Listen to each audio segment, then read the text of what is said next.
Peace, blessings, and love. Oh wow. Sending out. Hold on. I forgot to burn my sage when I did the other video. But I'm sending out positive energy. And I want to cleanse my aura of any negative energy that I may have picked up. And I don't want to have that stuff invade my life because I'm at peace with self. So I'll cleanse my aura for negative energy. You know, energy is transferred, but it's never destroyed. So I'm just going to let this burn on out. I'm reading a book called Mayat 42 Plus Guard. It's a good book. Um,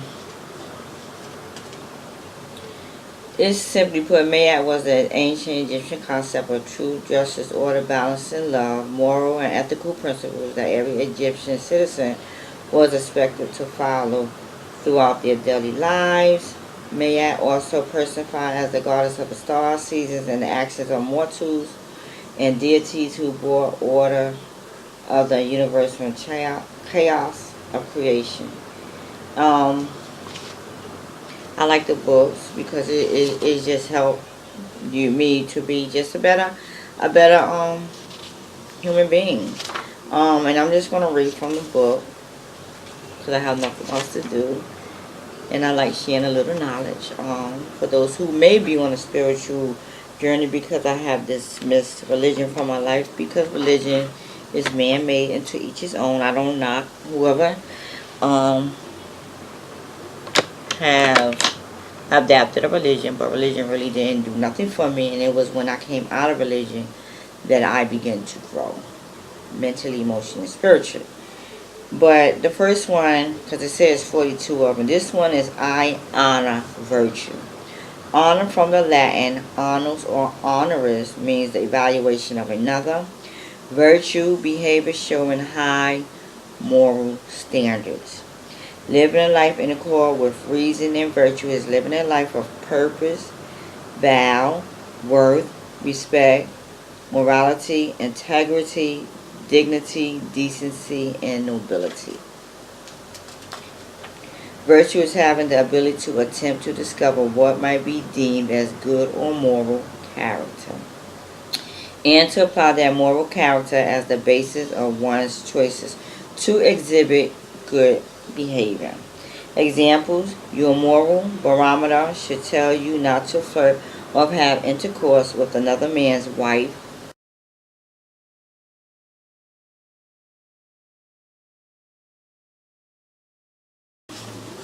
Your moral barometer should tell you not to sell drugs to underage people or sell drugs at all.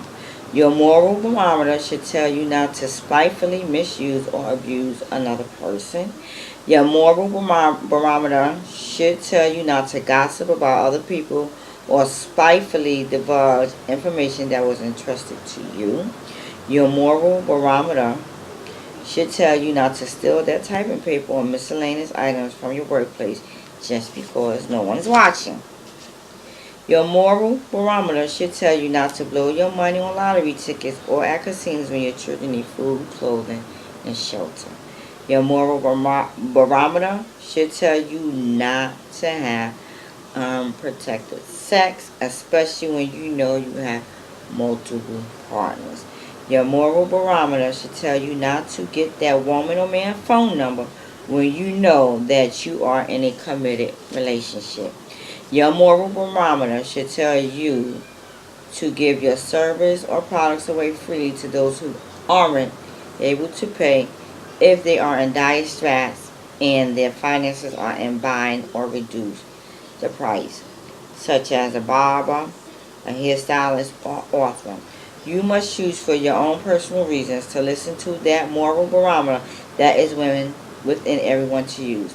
Living by the principles of Mayat will definitely help train the ear to hear and the heart to listen. I hope I'm saying it right. It's M-A, my apostrophe A-T. I say Mayat.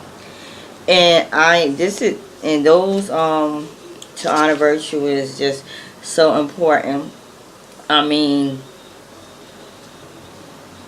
it's very important. Like for me, the one that stands out the most to me is flirting or having sexual intercourse with another woman's husband. That has always been a no-no for me, even before I even became sexually involved, even before I started liking boys. I always thought that thought that it was wrong to be with a married person. Knowingly, I always was against that, even when I was a child. I really don't understand how people can think it's okay to sleep with a married man or a married woman that is still with their spouse.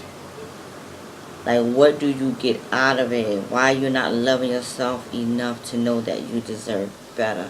That's the most sick thing that anyone can do, because people fail to realize when you cheat with a married person and they have kids, that infidelity, adulterous relationship not only expects the person being cheated on, that thing also expects that behavior also can terribly affect a child emotionally and mentally, and it can really destroy children, because the first thing that goes from a child when a father or mother cheat is trust. They learn not to trust because the people who were supposed to love them and honor them and respect them has broken the bond of trust. And thus these children, if they don't heal, they grow up not trusting the people they get involved in, even if the person that they may be involved in are not doing those things. So for any person to say, oh, adultery is between the mother and the father, no, adultery affects the children.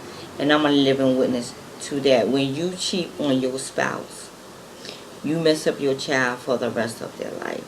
So people really need to educate themselves and start respecting the vows of marriage. That's a line you should never want to cross. And they say the same way you get a person is the same way you lose them. Because if that person cheated with you, don't think that that person is not going to cheat on you with someone else. There's no real benefit in sleeping with someone's husband. How you say you believe in God and His laws, but yet you're weak when it comes to controlling your hormones. You have no respect for yourself to lay down and sleep with someone's husband or wife while they're still in the marriage, while they're still living together, while they're still engaging in sexual activity. But to each his own. Peace, blessings, a whole lot of love. Honor, what's the name of that one? That was the first one, and I'm going to do more on the rest of them. The first one is I honor virtue, and people really need to work on themselves and not be caught up in so much disrespecting themselves, because when you cheat with a married person, you ain't doing nothing but disrespecting yourself and hurting your children and racking up karma debt, because everything we do in life does come with consequences, whether good or bad. Peace, blessings, and a whole lot of love, Miss Nadia.